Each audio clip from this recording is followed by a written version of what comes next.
안녕하세요. 퍼플랜 원장 KT입니다. 오늘은 제가 내용을 준비를 한번 해봤는데요. 내용이 어떤 분들께는 좀 불편할 수도 있는 내용일 것 같아서 조심스럽긴 하지만 오해 없이 들어주셨으면 좋겠습니다. 제가 오늘 말씀드릴 내용은 현재 영어 교육의 전반적인 문제점 그리고 개선 방향에 대해서 말씀을 드리려고 해요. 일단 핵심부터 말씀을 드리면 그만 외웠으면 좋겠다. 이게 가장 핵심입니다.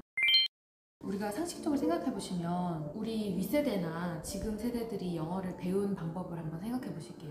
어렸을 때부터 굉장히 열심히 외워요. 그래서 결과적으로는 원어민들도 납득하지 못할 정도의 난이도의 수능이라는 걸 치르고 그 수능을 치르고 나서 우리가 스피킹을 할 수 있느냐 하면은 못하잖아요. 근데 생각해 보시면 되게 오랜 시간 영어를 배우거든요. 그리고 되게 열심히 배워요. 그렇게 해서 써먹지 못한다면 결국에는 구조적인 문제가 있다라고 봐야 되는 건데, 사실 영어라는 거는 언어잖아요. 언어의 주 목적은 의사소통이거든요. 근데 우리가 그 언어를 평생을 배워서 의사소통을 못하는 거예요. 이건 굉장한 문제가 있다고 봐야 된다는 거죠. 그래서 대부분의 사람들이 알고는 있지만 외면하고 싶은 어떤 불편한 진실을 한번 말씀을 드려보도록 하겠습니다.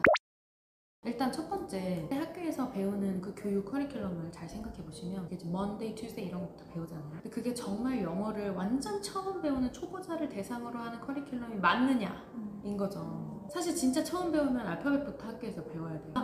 한국 아이들이 한글 처음에 배우기 시작할 때 기역, 니은, 디귿부터 배우고 그, 느, 드 이렇게 소리 나는 것부터 배우고 그걸 조합해서 뭐 엄마, 까까, 아빠 이렇게 말부터 시작을 하잖아요. 근데 영어는 학교에서는 정말 초보자를 기준으로 해서 그런 커리큘럼이 보장되어 있지는 않다. 왜냐하면 학교에서 이루어지는 교육 방식은 일제 잔재를 기준으로 그런 게 남아있기 때문에 그렇다라는 건데, 잠깐 설명을 드리면 일제 잔재식이라는 건 본문을 우선으로 하는 거예요. 그래서 우리 이번 단원에 등장하는 본문에 나오는 어법이 이번 시간에 배울 어법이고 거기 나오는 단어가 우리가 배울 단어들이고 이렇게 되기 때문에 예를 들어서 한 가지만 말씀드리면 동사변화형이라는 걸 봤을 때 거기에 이제 하위 개념에 1, 2, 3, 4가 있는데 그게 1은 중학교 1학년 때 나오고 2는 중학교 2학년 때 나오고 3은 중학교 2학년 기말에 나오고 이런 식으로 다 흩어져 있어요. 한 가지 컨셉에 관련해서. 그러다 보니까 아이들이 학교 교육만으로는 정말 완전히 영어의 처음부터 끝까지 그림이 그려진다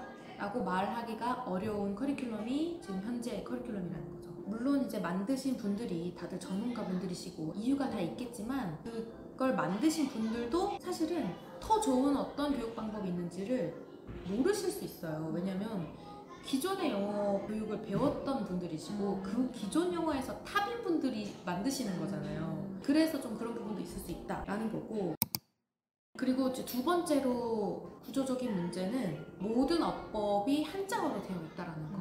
근데 물론 여기서 우리가 일상생활에 한자가 얼마나 많이 들어와 있습니까? 라고 말씀을 하시면 그것도 맞아요. 무슨 우리말로 우리가 모든 걸 말하지는 않지만 그럼에도 불구하고 어법이라고 하는 것이 지금 세대 아이들이 이해하기에는 굉장히 좀 어려운 한자로 되어 있다. 그래서 저 같은 경우는 복합관계 대명사니 뭐 이런 말들을 모르고 사실은 영어를 배웠던 사람이고 아이들한테도 잘 안 가르쳐요. 그래서 뭐 관사, 정관사, 부정관사 사실 그걸 굳이 알아야 할까요? 내가 교수를 할 거고 영문학을 팔 거면 모르지만 사실 일반적인 90% 이상의 대한민국 국민들은 그거 몰라도 말을 할 수 있어요. 그리고 그거 일상생활에서 안 쓰잖아요. 정관사가 대체 뭐라고. 원어민들도 우리가 그걸 정관사라고 하는지 모르잖아요. 그래서 사실은 그런 부분은 좀 비효율적인 부분이다. 그런데 특히나 우리 세대까지는 그래도 좀 괜찮았는데 왜냐면 한자가 좀 더 익숙하고 학교에서 정규 그걸 한자를 배웠으니까요. 근데 더 어린 지금 세대 아이들은 한자랑 좀 더 멀어졌어요. 오히려 이제 좀 영어랑 좀 더 친숙해진 세대들이죠. 근데 얘네들이 이제 영어를 제대로 배우려고 하니 잘 알지도 못하는 한자를 배워서 대명사가 어쩌고저쩌고 이런 걸 배워야 하니까 더 힘든 거죠. 돌아가는 거죠. 이제 결과적으로 말하자면 구조 자체가 학교에서 이루어지는 방식이 일제잔재식이고 어법이 모두 너무 어려운 한자로 되어 있고, 그래서 아이들이 영어라는 핵심에 도달할 때까지 너무 많은 장애물들이 존재한다라는 게 문제점이고요.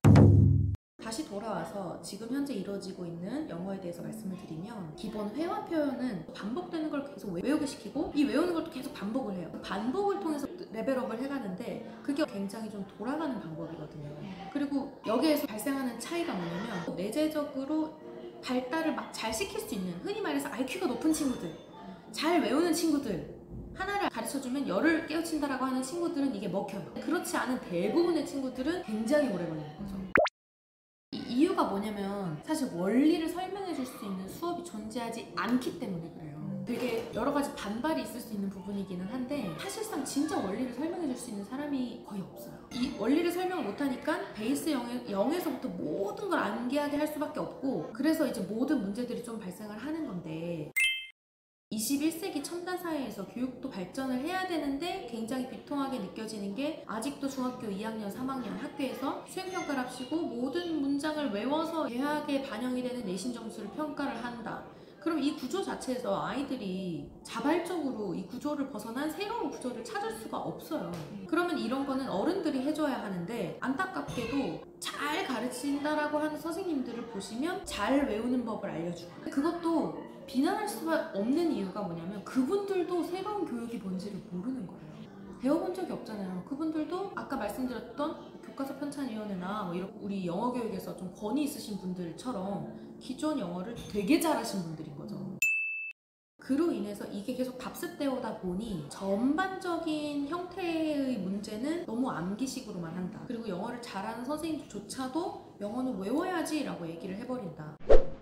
근데 어머니들이 조금씩 이제는 본인들의 배웠던 영어의 문제점을 느끼셔서 과도기적인 부분에 있다고 봐요.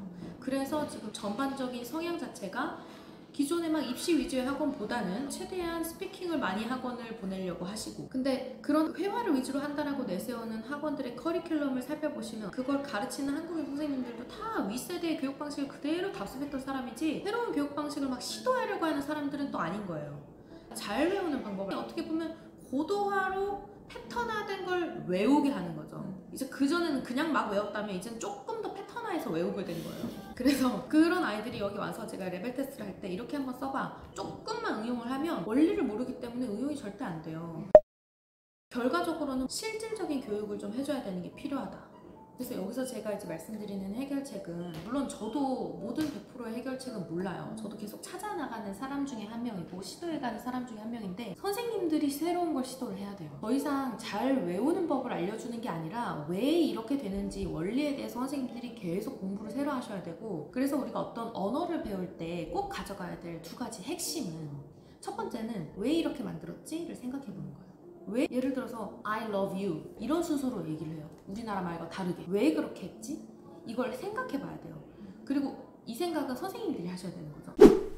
한 나라의 언어를 아는 거는 그 나라의 문화와 역사를 모두 아는 것이기 때문에 선생님들이 여기서 얘네들은 사냥을 하던 민족이라서 핵심을 먼저, 액션을 먼저 얘기를 해주는 게 내재화돼 있어. 그래서 이렇게 얘기를 하는 거야. 우리말은 농사를 짓던 민족이라 상대적으로 좀 시간이 많아. 상대적으로 명사를 많이 얘기를 해. 단어를 나열하는 식으로 해도 말이 다 돼. 그래서 우리는 액션이 제일 마지막에 나와. 뭐 이런 설명을 해줄 수 있는 거죠. 그리고 두 번째, 우리는 이걸 언제 사용하지? 걔네들이 왜 이렇게 만들었는지를 알았으면 우리는 이걸 어떻게 사용하는지, 예를 들면 우리가 in이라는 영어 단어를 배웠잖아요. 그러면 in이 아내라고 막 외운단 말이에요. 근데 사실 영어랑 한글은 완전 다른 언어이기 때문에 이게 한 영어 단어에 한 가지 한글 뜻을 1:1 매칭을 할 수가 없어요. 얘네들은 이걸 만든 이유가 따로 있어요. 그래서 in을 했으면은 이걸 아내라고 하는구나. 그럼 우리는 이걸 언제 써? 내가 이런 상황에 처해 있어. 상황 안에 처해 있어. 라고도 쓰네? 그럼 이때도 in을 쓸 수 있나? 이렇게 자꾸 응용을 해보는 과정이, 새로운 언어를 배웠으면 지금 내가 알고 있는 언어에 대입해보는 거예요. 이런 과정이 응용이라고 볼 수가 있는 거죠. 그런 원리를 얘기해주면 아이들이 이해하기 어려울 거라고 생각하시는데, 생각보다 초등학교 저학년 아이들도 다 이해를 해요. 수업 때 뭐가 다르지? 왜 다를까? 이런 걸 생각하게 하는 시간을 줘요. 그리고 답을 알려줘요. 그러면 집에 가서 엄마한테 이걸 이야기로 설명해 준대요. 그렇게 해버리면 절대 까먹을 수가 없어요. 왜냐면 외운 게 아니라 이해했잖아요. 제가 생각했을 때 지금 과도기적인 영어 교육의 실태에서 우리가 찾아볼 수 있는 솔루션이지 않을까, 그리고 이게 앞으로의 세대가 가져가야 될 숙제이지 않을까 라고 생각을 좀 해요.